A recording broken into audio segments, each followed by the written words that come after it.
Good morning, welcome all of you. तो आज हम अपने एटॉमिक स्ट्रक्चर के नेक्स्ट क्लास में कदम रख चुके हैं और हमने पिछले क्लासेस में पढ़ा था बोर एटॉमिक मॉडल और वहाँ पे हमने देखा था कि radius of atom, velocity of atom, energy of atom, radius of electron in the atom, radius of electron in the atom and energy of electron in the atom. ये हम लोगों ने कैलकुलेट करके देखा था। हमने कई सारे क्वेश्चंस भी इस पर डिस्कस किए थे।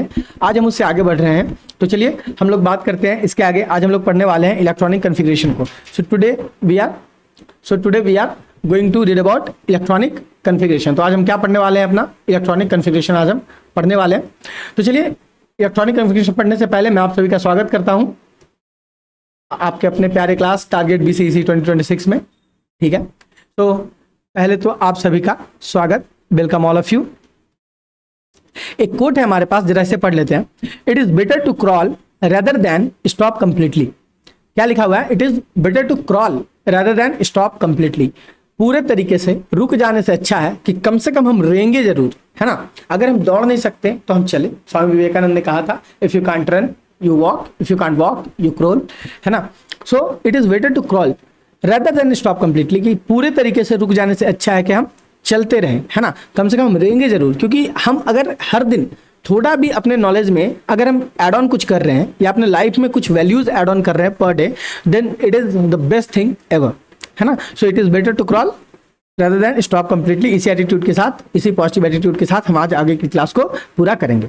सो आज हम क्या पढ़ने वाले हैं? आज हम पढ़ने वाले हैं shape of orbitals, orbit, subshell. तो इनके शेप्स के बारे में पढ़ने वाले हैं। तो चलो मैं तुम्हें एक्सप्लेन करके दिखाता हूं कि ये सबसेल क्या है, ये ऑर्बिटल्स क्या है और ये ऑर्बिट्स क्या है। सो ये एक एटम है, this is an nucleus of an atom. So this is an nucleus of an atom and this is the radius of an atom. ये क्या है हमारा? ये रेडियस है हमारे एटम का। सॉरी, माफ करना, ये फर्स्ट ऑर्बिट है, ये हमारा सेकंड ऑर्बिट है, ये हमारा थर्ड ऑर्बिट है। तो जो सबसे मोस्ट जो आपको दिख रहा है, ये जो आपको सर्कल्स दिख रहे हैं, this is orbits. This are what? This is orbits. ये ऑर्बिट्स हैं, है ना, दिस आर ऑर्बिट्स। तो मैक्सिमम प्रोबेबिलिटी ऑफ इलेक्ट्रॉन जो पाई जाती है वो इन्हीं ऑर्बिट्स में पाई जाती है ना। या तो वो इलेक्ट्रॉन्स यहाँ होंगे, या इलेक्ट्रॉन्स यहाँ होंगे, या इलेक्ट्रॉन्स होंगे। पर इस इतने बड़े सर्कुलर पाथ में वो कहाँ है? इतने बड़े सर्कुलर पाथ में वो इलेक्ट्रॉन्स कहाँ हैं? तो वो है इनके अंदर जो सब डिवीजन होता है उसमें, और उस सब डिवीजन को हम कहते हैं सबसेल। उस सब डिवीजन को हम क्या कहते हैं? सबसेल। और इन सबसेल के अंदर इलेक्ट्रॉन्स कहाँ है? मान लेते हैं कि ये एक ऑर्बिट है, this is our second orbit, ये हमारा सेकंड ऑर्बिट है, ये है ना, this is our second orbit. तो इस ऑर्बिट में ये जो सबसेल्स हैं, ये सब डिवीजन जो है इसमें इलेक्ट्रॉन्स है। पर इस जो सब डिवीजन है इसके अंदर इलेक्ट्रॉन्स कहाँ है? इन सब डिवीजन में इलेक्ट्रॉन कहाँ है? तो इलेक्ट्रॉन्स इन सब डिवीजन के अंदर कहाँ है? जहां पे इलेक्ट्रॉन पाए जाते हैं उनको हम कहते हैं ऑर्बिटल्स। जो मैक्सिमम प्रोबेबिलिटी है, मैक्सिमम प्रोबेबिलिटी, है ना। So this is our orbitals. ये ऑर्बिटल्स है हमारे पास, और यहीं पे इलेक्ट्रॉन पाए जाने की मैक्सिमम प्रोबेबिलिटी है ना। मैक्सिमम प्रोबेबिलिटी यहीं पे इलेक्ट्रॉन के मिलने की होती है। तो चलो हम जरा ऑर्बिट के ऊपर बात करते हैं। सबसे पहले हम बात कर लेते हैं ऑर्बिट, जिसको हम सेल भी कहते हैं। So orbit is also known as cell, याद रखना। इसको हम डिनोट करते हैं एन से। इसको हम किससे डिनोट करते हैं? एन से।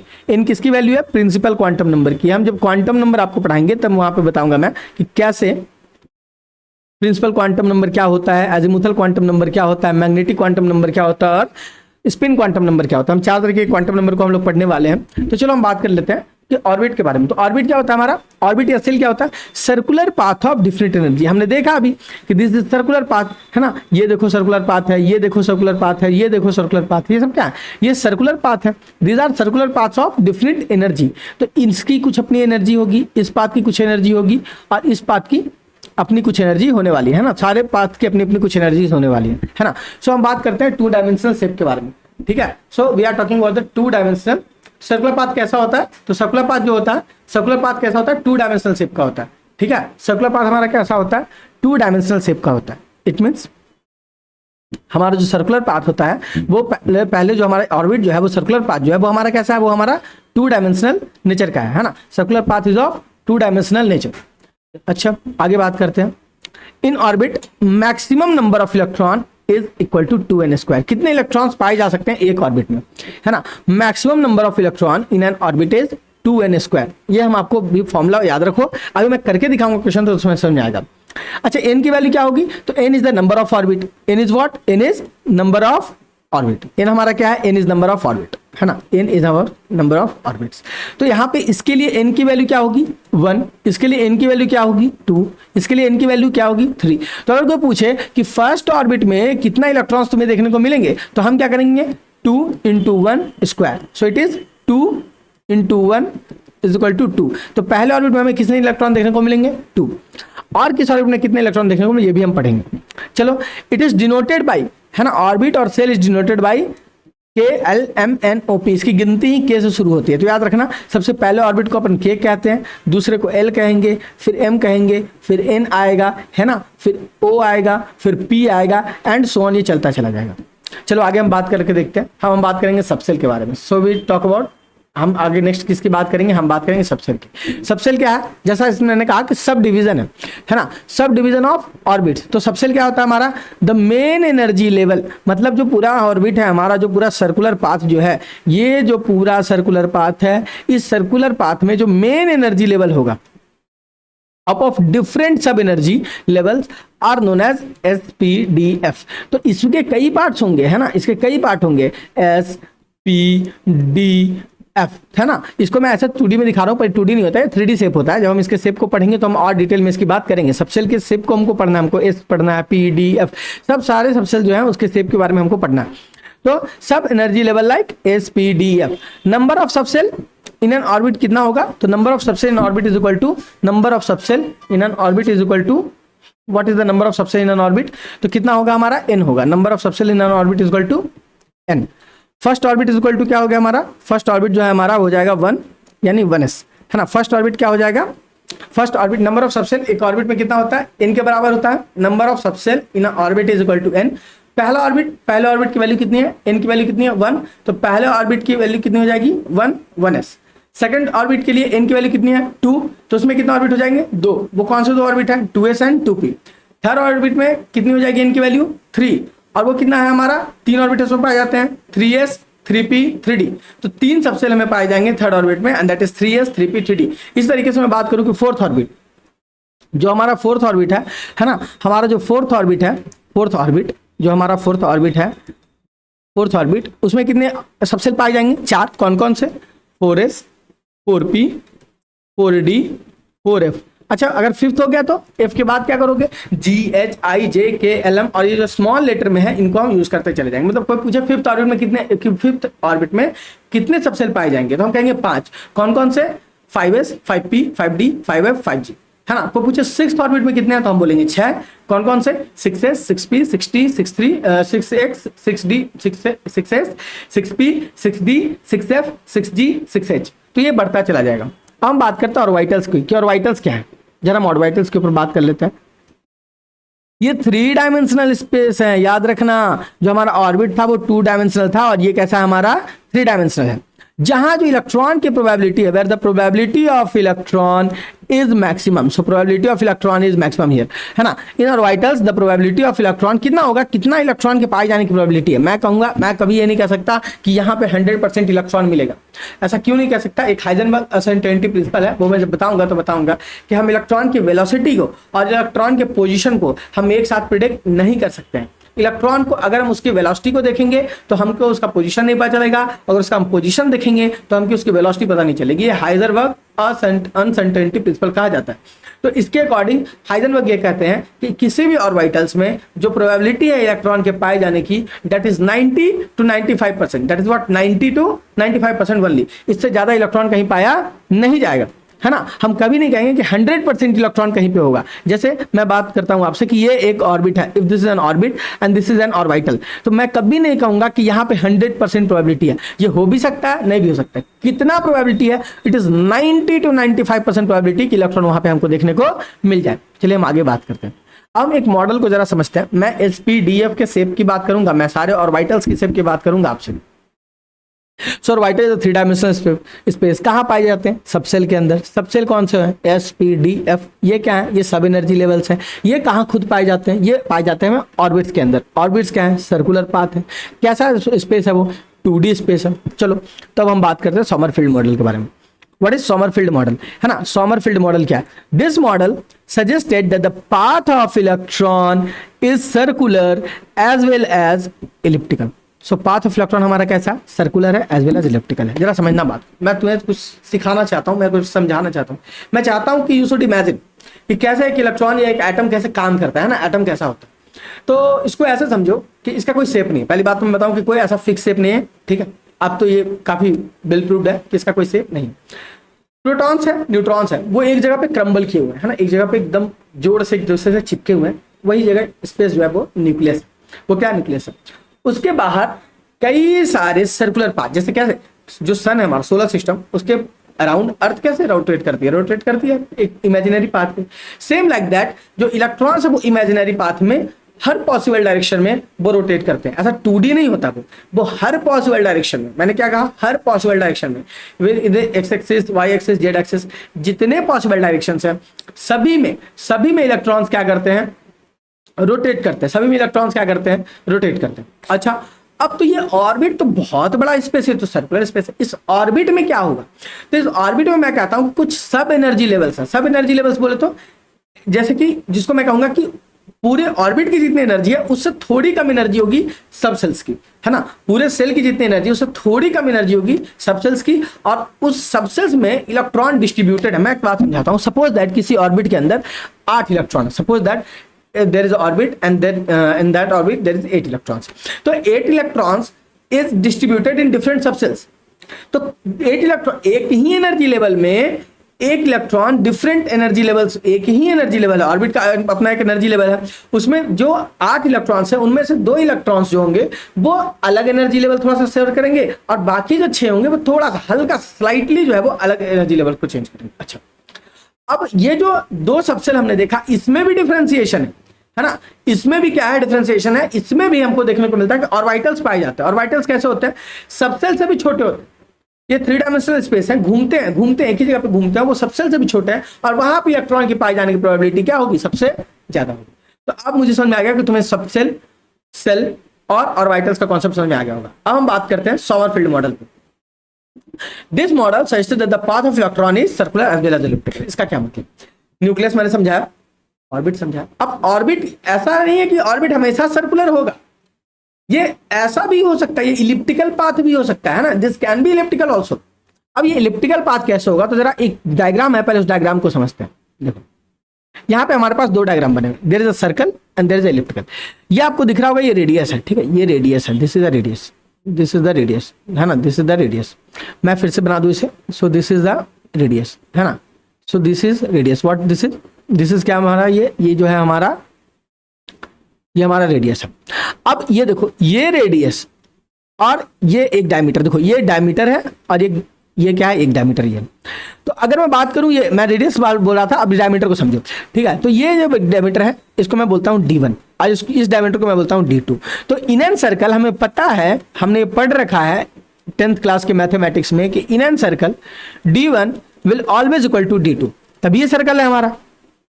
बट यहां देखो, ये D1 है, ये हमारा डायमीटर 1 है और ये हमारा डायमीटर 2 है। दिस इज डायमीटर 2 एंड मैं इसको दूसरे कलर से बना देता हूं, and this is diameter 1। So can you tell me कि यहां पे जो होगा, यहां पे D1 is equal to D2 होगा क्या? आप मुझे कह सकते हो कि D1 D2 बराबर नहीं, D1 D2 बराबर नहीं है। हमें दिख रहा है that D1 is larger than, D1 is greater than D2, D1 is greater than D2। D1 हमारा क्या है, D2 से बड़ा है। D1 जो है हमारा वो D2 से क्या है, बड़ा है। D1 D2 के बराबर नहीं है, इसीलिए ये पाथ जो है वो इलिप्टिकल है। यानी ये तो, और जो बात जो बड़ा है उसे हम कहते हैं मेजर एक्सिस, इसे हम क्या कहेंगे, मेजर एक्सिस। और हम जो छोटा इसे कहते हैं minor axis, minor axis, minor axis. यहां पे मेजर माइनर की कोई बात ही नहीं, इस डायग्राम में मेजर माइनर की कोई बात ही नहीं है। दोनों ही डायमीटर क्या है, बराबर है ना। So they are equal axis. But यहाँ पे एक मेजर एक्सिस और एक माइनर एक्सिस है, एक D1 है, एक D2 है। D1 जो है वो D2 से बड़ा है, D1 D2 के इक्वल नहीं। ये बात समझ में आ गई, इलिप्टिकल समझ में आ गई कि इक्लिप्स क्या होता है। अब जरा इसको हम समझते हैं, चलो। So let's talk about the second point. जहां पे जो length of major axis and minor axis है, अगर ये सेम हो जाए, इक्वल हो जाए, D1 इक्वल टू D2 हो जाए, तब तो ये पाथ जो है हमारा वो सर्कुलर होगा। अदरवाइज अगर ये सेम नहीं होते हैं, ये पाथ अगर अलग अलग है, तो ये हमारा क्या होगा, इलिप्टिकल होगा। यहां तक बात समझ आ गई, कोई दिक्कत है? आगे बढ़े, चलो। अब हम बात करें कि एक इलिप्टिकल ऑर्बिट जो है, हमने सर्कुलर ऑर्बिट को देख रखा था NH/2 पाई। सर्कुलर ऑर्बिट में ऑर्बिटल एंगुलर मोमेंटम क्या देखा था हमने, orbital angular momentum circular orbit में हमने क्या देखा था, that is NH upon 2 pi. लेकिन एक इलिप्टिकल ऑर्बिट में हम कहते हैं कि orbital angular momentum is kh upon 2 pi, where k is a constant. k क्या है हमारा, कांस्टेंट है। क्या कांस्टेंट है, लेंथ ऑफ माइनर एक्सिस है। क्या लेंथ ऑफ माइनर एक्सिस है। तो अब अपन इसका रेशियो निकाल के देखते हैं, n बाई k का, length of major axis upon length of minor axis. If k and n is equal in the circle line, तो हमारा जो वैल्यू आएगा वो 1 आएगा और हमारा पाथ कैसा होगा, सर्कुलर होगा।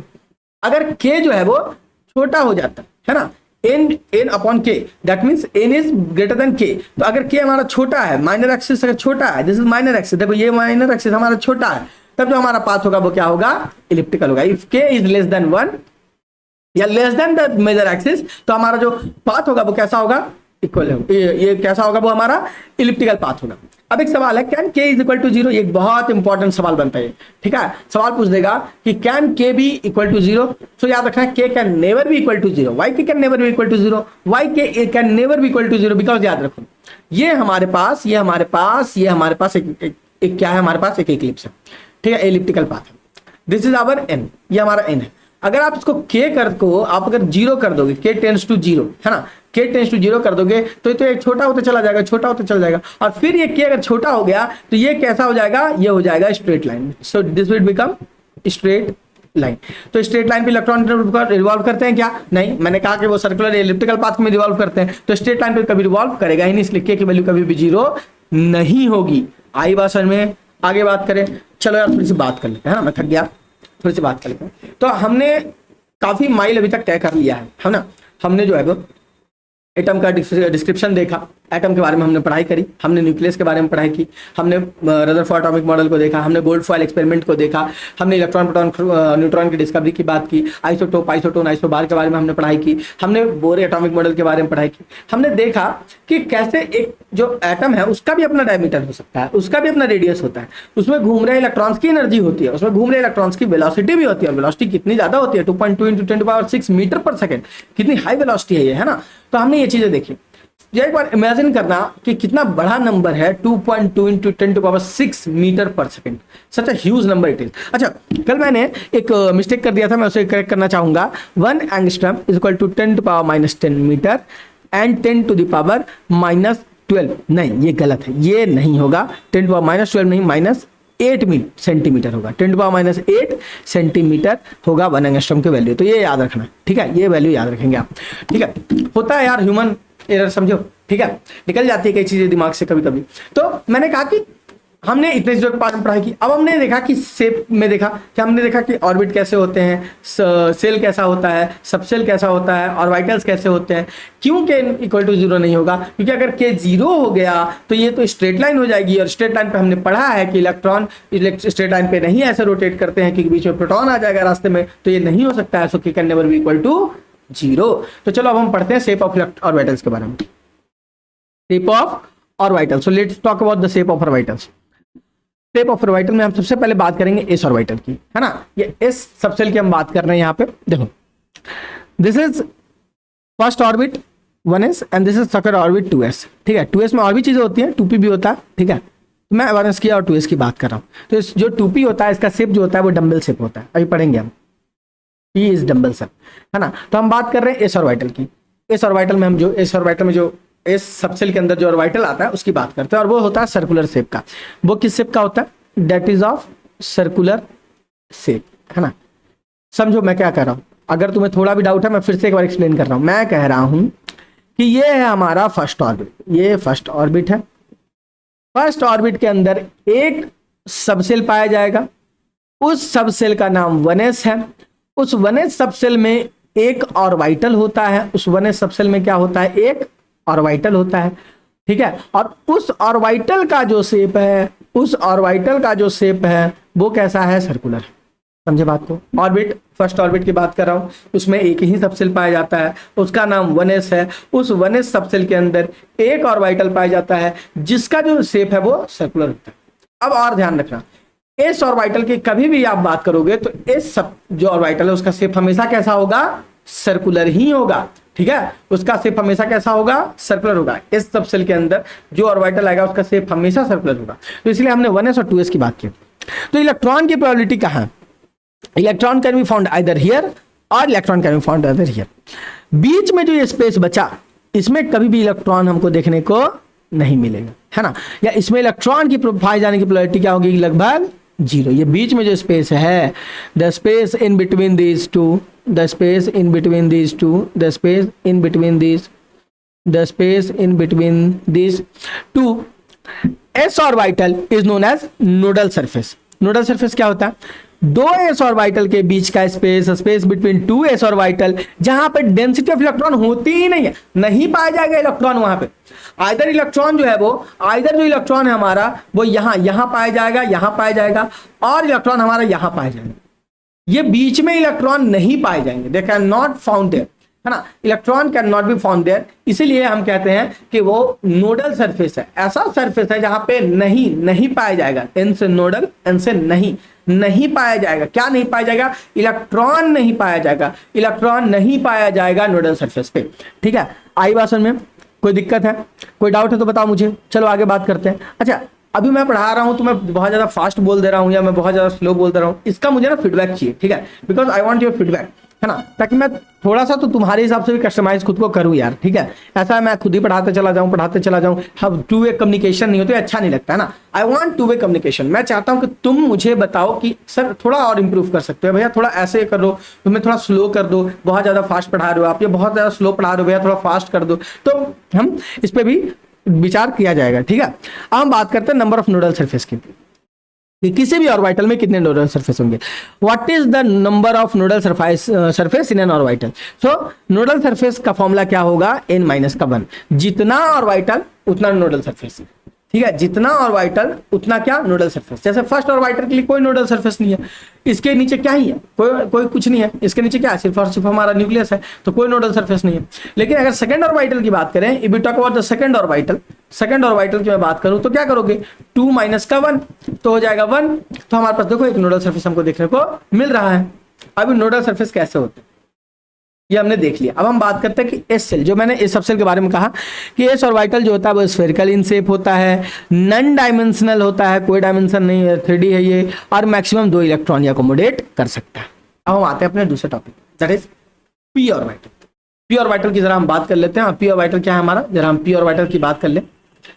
पी ऑर्बिटल जो है वो किस शेप का होता है, वो डंबल शेप का होता है। किस शेप का होता है वो, डंबल शेप। डंबल क्या होता है, अरे जिम में उठाते हो डंबल, जाते हो कि जिम में डंबल मार दो, तो डंबल जो होता है डंबल के शेप का होता है हमारा पी ऑर्बिटल। देखो ना डंबल के क्या इस तरीके से दिखता है हमें, है ना, डंबल कुछ इस तरीके से दिखता है, इस तरीके से दिखता है ना डंबल, उसी को हमने ऐसे बना दिया। ठीक है, सो इट इज डंबल। तो ये डंबल शेप का होता है, 3 एक्सिस है इसके, it has 3 axis. P orbital has 3 axis known as px, py and pz। नहीं समझ में आ रहा, कोशिश करो समझने की, मैं फिर से और अच्छे से इलेबोरेट करता हूं।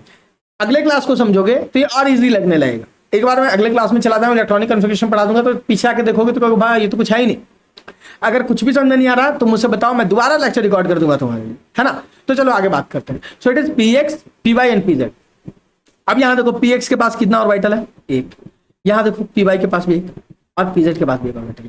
तो आप कहोगे कि यहाँ तो 3 ऑर्बिटल हो गए, नहीं यहाँ 3 ऑर्बिटल नहीं, ये कुछ इस तरीके से होते हैं, है ना। This are arranged like this man, ठीक है, this are arranged like this man, इस तरीके से अरेंज है, और ये है हमारा बीच में हमारा नोडल सरफेस, है ना। तो ईच एक्सिस है 1 नोडल प्लेन, एक नोडल प्लेन है, मतलब अगर एक्स एक्सिस पे बात करूं तो इस प्लेन पे कोई भी इलेक्ट्रॉन में देखने को नहीं मिलेगा। वाई एक्सिस की बात करूं तो इस प्लेन पे हमें कोई इलेक्ट्रॉन देखने को नहीं मिलेगा, और जेड प्लेन पे भी। और यहाँ पे बात करूं तो इन दोनों एक्सिस पे हमको कोई भी इलेक्ट्रॉन देखने को नहीं मिलेगा, है ना। तो यहाँ पे हमको कोई भी इलेक्ट्रॉन देखने को नहीं मिलेगा। अब चलो आगे बात करते हैं। तो हमने देखा नोडल सरफेस के बारे में। अब नोडल सरफेस के बाद हम बात करते हैं कि जितने भी जो ऑर्बिटल्स हैं, जो 3 एक्सिस तुमने देखे, इनकी जो एनर्जी लेवल है वो सेम है। मैंने कहा कि सेकंड ऑर्बिट, देखो जरा सेकंड ऑर्बिट में कितने सबसे, तो सेकंड ऑर्बिट यानी n इक्वल टू 2, यानी n इक्वल टू 2, यानी ऑर्बिटल्स की संख्या 2, और वो 2 ऑर्बिटल कौन से, 2s एंड 2p। तो अब देखो एक ऑर्बिटल तो हमारा s है और एक ऑर्बिटल हमारा 2s एंड 2p। 2 ऑर्बिटल्स हमारे पास, सॉरी 2 सबसेल है हमारे पास। इसके अंदर एक ऑर्बिटल आता है इसके अंदर, और p के अंदर आता है 3 ऑर्बिटल। ध्यान रखेंगे 3 ऑर्बिटल। ये कौन सा ऑर्बिटल है, ये 2s ऑर्बिटल है, इसका नाम है 2s ऑर्बिटल, ठीक है। और ये 2p के 3 पार्ट हैं, px, py, pz।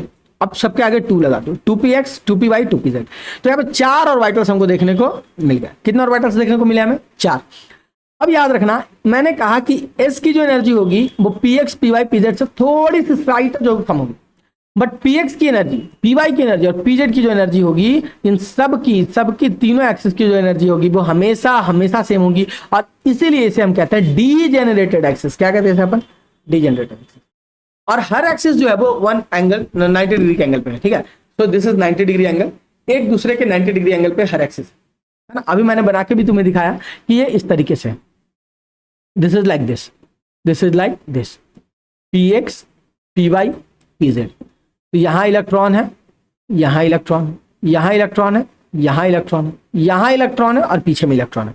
तो ये 3 डायमेंशनल स्पेस है। 3 डायमेंशनल स्पेस में इलेक्ट्रॉन की प्रोबेबिलिटी है तुम्हें पाई जाने की, ठीक है। तो ये हमको समझ में आ गया? हाँ, बहुत अच्छे समझ में आ गया। अब हम आगे बात करते हैं इसमें कितना इलेक्ट्रॉन हो सकता है। तो मैं एक चीज तुम्हें एडवांस में बता दूं, यहाँ जो मैंने डब्बे बनाए हैं, हर डब्बे के अंदर मैक्सिमम 2 इलेक्ट्रॉन पुट कर सकता हूं। तो कितने डब्बे दिख रहे हैं इसमें? एक, सिर्फ एक डब्बा है इसमें, है ना। तो इसमें कितना इलेक्ट्रॉन होगा? 2। यहाँ कितने डब्बे दिख रहे हैं? 1, 2 और 3। तो यहाँ कितने इलेक्ट्रॉन हो सकते हैं मैक्सिमम? 2 × 3 = 6 इलेक्ट्रॉन आप यहाँ पे अकोमोडेट कर सकते हो। So it has maximum 6 electron. So let's talk about the D orbital. हम डी ऑर्बिटल्स के बारे में बात करते हैं। So let's talk about the D orbital. अब डी ऑर्बिटल की जो बात हम कर रहे हैं, यहाँ पे आप यह ध्यान रखोगे कि डी ऑर्बिटल का जो शेप होता है वो डबल डम्बल होता है। अभी हमने सबसे पहले पढ़ा स्फेरिकल शेप, एस ऑर्बिटल। जो हमने पी पढ़ा, उनके जो ऑर्बिटल्स थे पी सबसेल के, उसके जो ऑर्बिटल्स थे उसका शेप डंबल था। और जो डी ऑर्बिटल है ये मोर कॉम्प्लेक्स है, डबल डंबल शेप का है।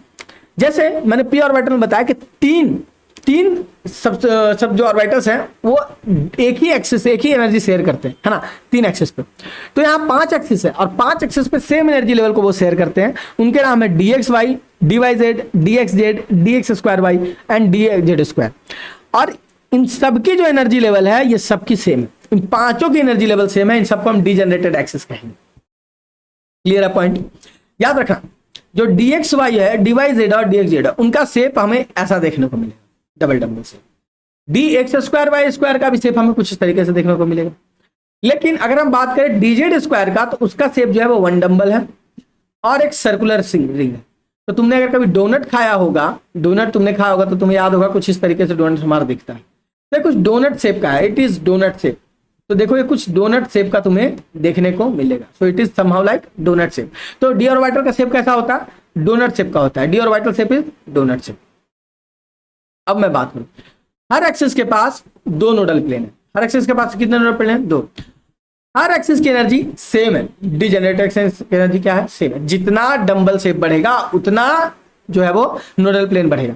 हम नोडल प्लेन की चर्चा कर रहे हैं कहाँ? हम नोडल प्लेन की चर्चा कर रहे हैं एस और D orbital, P orbital. S orbital में हमने नहीं किया था, हमने वहां पर नोडल सरफेस की बात की थी। यहाँ प्लेन की बात कर रहे हैं, ठीक है। तो एक नोडल प्लेन है हमारा पी ऑर्बिटल में, 2 नोडल प्लेन है हमारा डी ऑर्बिटल में। Maximum electron capacity, so it is D orbital, ठीक है। मैं यहाँ पे एक एग्जांपल लेके दिखाता हूँ डी ऑर्बिटल का। It is D orbital. तो डी ऑर्बिटल कुछ इस तरीके से दिखता है, ठीक है। अगर मैं इसको ऐसे दिखाऊं तो कुछ इस तरीके से दिखेगा।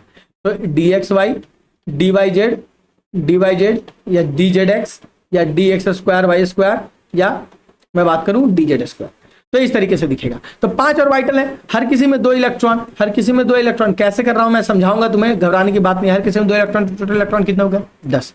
ये सारे एक्सिस जो हैं इनको हम कहते हैं grade axis. dx, dy, dz जो हमने देखा कि एकदम कैसे थे वो, इस तरीके से जो एक्सिस दिख रहे थे हमें, है ना। जो हमें एक्सिस इस तरीके से दिख रहे थे, इन एक्सिस को हमने कहा कि ये ग्रेड एक्सिस, जिराड एक्सिस। हम आपका ना ग्रेड नहीं, जिराड एक्सिस है, क्योंकि इनमें इलेक्ट्रॉन की डेंसिटी जो है वो 45 डिग्री एंगल पे है। कितने डिग्री पे है वो? 45 डिग्री। आई बात समझ में? नहीं आया? फिर से समझाओ मेरे को, फिर से समझाओ भैया, मेरे को खुद समझ में नहीं आ रहा आप क्या पढ़ा। अरे मैं ये कह रहा हूं कि डी ऑर्बिटल है, डी ऑर्बिटल का शेप कैसा? एक डंबल हुआ, दूसरा डंबल हुआ, 2 डंबल हुआ। अब 2 प्लेन में एक एक नोडल प्लेन बनेगा, है ना। एक प्लेन इधर, एक प्लेन इधर। यहाँ पे हमको 2 नोडल सरफेस देखने को मिलेगा। हर एक्सिस में ये जो 5 एक्सिस हैं, ये इसकी एनर्जी सेम है, ये डीजेनरेटेड एक्सिस कहलाते हैं। हर ऑर्बिटल में 2 इलेक्ट्रॉन, तो पूरे टोटल 5 ऑर्बिटल्स है तो 10 इलेक्ट्रॉन। इनमें 3 ऑर्बिटल जो है dxy, dyz एंड dxz, ये इनको हम जिराड एक्सिस कहते हैं। इनकी इलेक्ट्रॉन डेंसिटी कितनी है? 45 डिग्री। सॉरी माफ करना, इलेक्ट्रॉन डेंसिटी कितने एंगल पे होती है? तो 45 डिग्री एंगल पे होती है। Electron density is at 45 degree angle, है ना। Electron density is at 45 degree angle. चलो आगे बात करते हैं। So let's talk about the F orbital, और यहाँ पे हम अपनी चर्चा का एंड करेंगे। The most complex orbital, complex shape triple dumbbell. Triple dumbbell shape का होता है। ट्रिपल डंबल बनाना यहाँ पे संभव नहीं हो पाएगा, मैं फिर भी तुम्हें बनाने की कोशिश करता हूँ, मैं तुम्हें दिखाना चाहूंगा। ट्रिपल डंबल शेप याद रखना कैसा होता है एफ ऑर्बिटल, तो कुछ इस तरीके से हमारा एफ ऑर्बिटल हमें देखने को मिलेगा। तो हमने पढ़ा कि पी ऑर्बिटल कैसा है, डंबल शेप का है। एस ऑर्बिटल कैसा है हमारा, है ना, एफ ऑर्बिटल हमारा कैसा है, तो डी ऑर्बिटल डबल डंबल है, और एफ हमारा ट्रिपल डंबल है। तो ये देखो, ये दो एक्सिस है, ठीक है, ये दो एक्सिस है। एक ऑर्बिटल, एक डंबल तो ये बना दिया हमने, एक डंबल हमने ये बना दिया, और एक डंबल जो मैं तुम्हें दिखाना चाहता हूं वो ऐसा तुम्हारे तरफ आ रहा है, और एक जो है वो तुम्हारे पीछे बन रहा है। तो मैं इसको कलर कर दूं, एक तो तुम्हारे तरफ आ रहा है, ठीक है, सो it is coming in front of you, और एक जस्ट इसके पीछे, एक जस्ट इसके कहा पीछे, है ना, तुम्हारे पीछे सरफेस के अंदर है एक ऑर्बिटल, ठीक है, सरफेस के अंदर एक ऑर्बिटल, सरफेस के अंदर क्या है, एक ऑर्बिटल हमको देखने को मिल रहा है। तो ये 7 इसके जो है वो ट्रिपल डंबल शेप है। इसका कैसा शेप है हमारा, ट्रिपल डंबल शेप है। इसमें 7 एक्सिस होते हैं। 7 एक्सिस बोलने का मतलब ये एफ सबसेल है, एफ सबसेल, तो एफ सबसेल में 7 ऑर्बिटल्स होंगे, 7 ऑर्बिटल, 1 2 3 4 5 6, 1 2 3 4 5 6 7, तो 1 2 3 4 5 6 7। इसमें कितने नोडल प्लेन होंगे, तो मैंने कहा कि जितना डंबल उतना नोडल प्लेन कर लो, तो इसका 3 नोडल प्लेन होगा, क्योंकि ट्रिपल डंबल शेप का है, तो 3 नोडल प्लेन है। 3 एक्सिस में हम बात करें। मैक्सिमम इलेक्ट्रॉन कैपेसिटी कितनी होगी, तो एक में कितने होते हैं, 2 इलेक्ट्रॉन। कितना ऑर्बिटल है, 7, तो टोटल कितने इलेक्ट्रॉन हो गए, 14, total 14 electrons are found here, ठीक है। तो टोटल कितने इलेक्ट्रॉन्स मिलेंगे, 14 इलेक्ट्रॉन्स हमें देखने को यहाँ पे मिल रहे हैं। यहाँ तक कोई डाउट है, आगे बढ़े, यहाँ तक कोई डाउट है, ठीक है, तो इसको हम यहीं तक रखते हैं। इससे आगे हम लोग नेक्स्ट क्लास में बात करेंगे। So thank you all of you. इसके आगे हम लोग नेक्स्ट क्लास में क्वेश्चन भी डिस्कस करेंगे।